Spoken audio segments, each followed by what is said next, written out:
Dachi and former Federal Prosecutor Neama Rahmani for more on what's happening today. Ike, what are you listening for from Ryan Nagel? Yeah, so this is one of the prosecution's witnesses who is essentially putting Ryan Nagel at the time of the incident where O'Keefe's body was found just hours prior.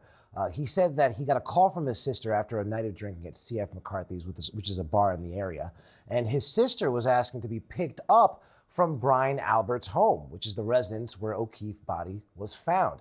He said he got there, and as his way to 34 Fairview Avenue, he said he saw a black SUV resembling Karen Reed's. Now, he said he was outside that residence for about a couple minutes. His sister came on by.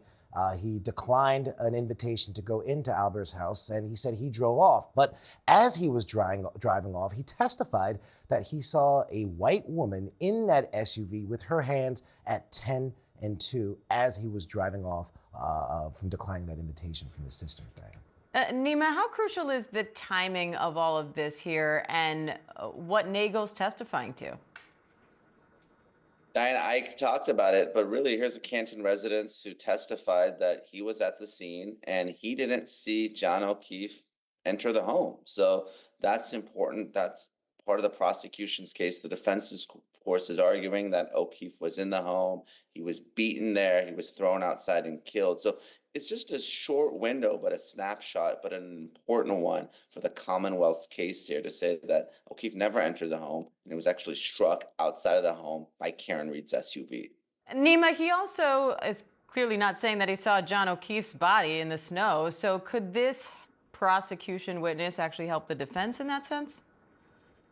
Potentially, yes. Again, we're talking about a short period of time. The prosecution in this second case, the retrial, is really focused on Karen Reed's own words. That's why we spent so much time last week with Jennifer McCabe. She was a star witness. She talked about the admissions that Reed made, that I hit him, the Google search. And that's why the defense spent so much time trying to discredit McCabe. And we also heard from another witness today, Hannah Knowles, a forensic scientist, that talked about Karen Reed's blood alcohol content. In the hours after O'Keefe's body was found, it was a 0.09, which was still over the limit. And she extrapolated back to say that at the time that he was hit, she was probably somewhere between a 0.14 and a 0.28, which is very high. And Neama, how reliable is that when you have a blood alcohol level taken hours later?